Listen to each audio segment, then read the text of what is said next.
Question number 10. The board of directors of XY Company Limited are considering a new type of handy sewing machine which their R&D department has developed.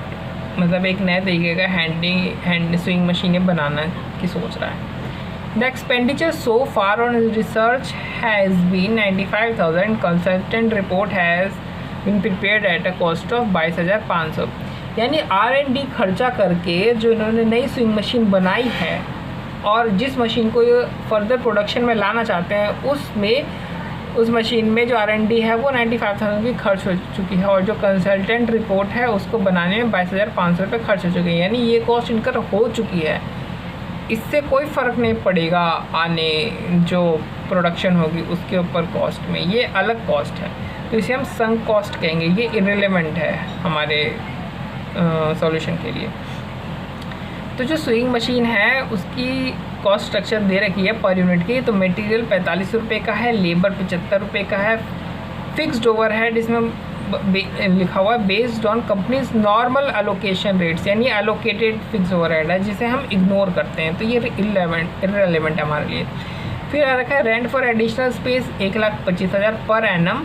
Other additional fixed cost कितनी है 70,000 per annum. ये दो तरीके की fixed cost है. ठीक है. तो ये स्विंग मशीन का पूरा कॉस्ट स्ट्रक्चर दे रखा है. फिर इस स्विंग मशीन के कॉस्ट स्ट्रक्चर को बनाने के लिए हमें एक एडिशनल जो मशीन है वो परचेज़ करनी पड़ेगी या उसे बनाना पड़ेगा, तभी हम स्विंग मशीन बना सकते हैं. तो उसी एडिशनल जो कैपिटल एसेट है उसके बारे में बता रहा है इधर. A new machine will be build. यानी अभी बिल्ड नहीं हुई है, इसे बनाया जाएगा with the available facilities with the cost of 1,10,000 जिसमें कि मटेरियल है 90,000 का और लेबर 20,000. यानी टोटल कॉस्ट 1,10,000 लगनी है जिसमें मटेरियल 90,000 का आएगा और जो लेबर है वो 20,000 का आएगा. The materials are readily available in stores which are regularly used. यानी मटेरियल जो है वो कंपनी के स्टोर्स में ही रखे हुए हैं. However these are to be replenished immediately. इससे कोई फर्क नहीं पड़ता. इसका मतलब ये स्टेटमेंट का हुआ कि इनको फटाफट हमें मंगवाना पड़ेगा जैसे ख़त्म होते हैं ये. तो the price of this materials have since been increase by 50%. यानी जो मटेरियल की प्राइस है वो 50% इंक्रीज़ हो गई है. ध्यान रखें यहाँ पे जो प्राइस इंक्रीज़ हो रही है वो सिर्फ मटेरियल की हुई है, लेबर की प्राइस इंक्रीज़ नहीं हुई है. तो मटेरियल की प्राइस है वो 150 हो चुकी है. द स्क्रैप वैल्यू, और अभी तक हमने मशीन बनाई नहीं है. ठीक है. The scrap value of the machine at the end of the 10th year is estimated at 20,000. यानी जो कैपिटल एसेट वाली जो मशीन है जो 10 साल यूज़ में आएगी और 10 साल इससे हम स्विंग मशीन बनाएंगे तो इस मशीन को बेचने पे हमें 10वें साल के लास्ट में 20,000 रुपये मिलेंगे. The product scrap generated can be dispose of at the end of year 10 for a price of 1,43,000. यानी कि जो हम प्रोडक्ट बनाएंगे 10 साल तक उसका जो वेस्ट इकट्ठा होगा और अगर हम उसे 10 साल के एंड में बेचते हैं तो वो 1,43,000 हमें उससे मिलेगा. ये रिकवरी नहीं है, ये टर्मिनल ईयर है. जो लास्ट ईयर पे जो एडिशनल जो हमें मिल रहा है ना इनफ्लो वो ये है, ये चीज़ है ये. और इसने दे रखा है कि 1 से 5 साल तक ये डिमांड रहने वाली है और 6 से 10 साल तक ये डिमांड रहने वाली है. ये दे रखा है. It is estimated that the commercial life of the machine will be no longer than 10 years. यानी जो कमर्शियल लाइफ है मशीन की, जो कैपिटल साइड की जो मशीन है उसकी जो लाइफ है वो 10 ईयर से ज़्यादा की नहीं होगी. और जो after tax cost of capital है वो 10% है. यानी जो हमारा ROI है वो 10% है after tax. The full cost of the machine will be depreciated on straight line basis. यहाँ पे फुल कॉस्ट माइनस जो रेसिडुअल वैल्यू है 20,000 वो नहीं बोल रखी है. यहाँ फुल कॉस्ट है. यानी मशीन की कीमत कितनी है 1,10,000 की मशीन है. जो भी आएगी वो टोटल हम उसमें से बिना कुछ लेस किए जो है डेप्रिशिएट कर देंगे SLM बेसिस पे. यहाँ पे ये स्पेशल पॉइंट है, ध्यान देने वाला बात है यहाँ पे. Which is allowed for computing the taxable income over a period of 10 years. ठीक है. डेप्रिसिएशन को 10 ईयर्स मतलब हर साल वही सेम डेप्रिसिएशन चार्ज किया जाएगा टैक्सेबल इनकम कंप्यूट करने के लिए. टैक्स रेट इज 30% का टैक्स रेट है. इधर डिस्काउंटिंग फैक्टर हमें दे रखा है 1 से 5 साल का, 6 से 10 साल का. ये एन्युटी फैक्टर है. ये AF है. ये है सिंगल जो प्रेजेंट वैल्यू फैक्टर होता है ना, ये है, ये PVAF है ये सब। अब हमें कंप्यूट करना है minimum selling price for the handy swing machine. तो सिंपल सी बात है, ये जो क्वेश्चन है वो 1 से ज़्यादा साल के लिए है, तो हम इसमें IRR मेथड लगाए, यानी PV of outflows equal to PV of inflows. PV of outflow क्या होगा,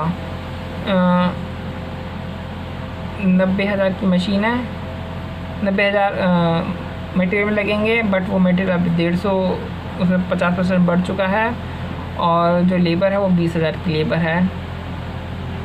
इनफ्लोज हमारे पास तीन तरीके से आएगी। एक तो 1 से 5 साल तक जो इंस्टॉलमेंट आएगी वो सेम रहेगी, प्लस 6 से 10 साल तक आएगी वो से, और जो टर्मिनल वैल्यू में आएगी 10th ईयर में वो रहेगी। यानी 3 तरीके से हमें जो है वो इनफ्लोज कैलकुलेट करनी पड़ेगी। और ये हमारी कितनी आ जाती है, ये हमारी 1,55,000 आ जाती है। लास्ट में जब हम ये निकाल देंगे तो इन सबको प्लस करके इसके बराबर में रख देंगे तो हमारा आंसर आ जाएगा। अभी हमें सेलिंग प्राइस पूछा है, तो सेलिंग प्राइस हमें अभी पता नहीं है, तो हम इसको एक्स मान के चलते हैं। एक्स मान के फिर हम ये स्टेटमेंट बना के फिर हम इनफ्लोज निकालते हैं। ठीक है, देखते हैं हम आगे।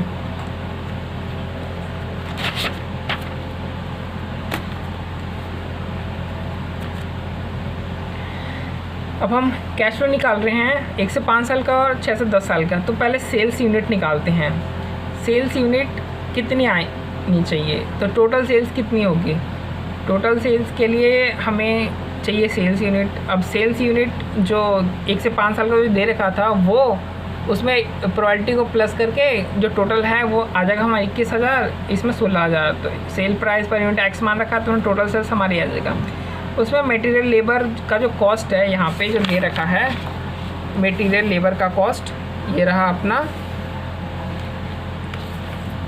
ये 45 और 75 यानी 120, इसको इग्नोर करना है। और ये तो टोटल में दे रखा है, तो स्विंग मशीन का है ये, तो ये यहाँ पे आ जाएगा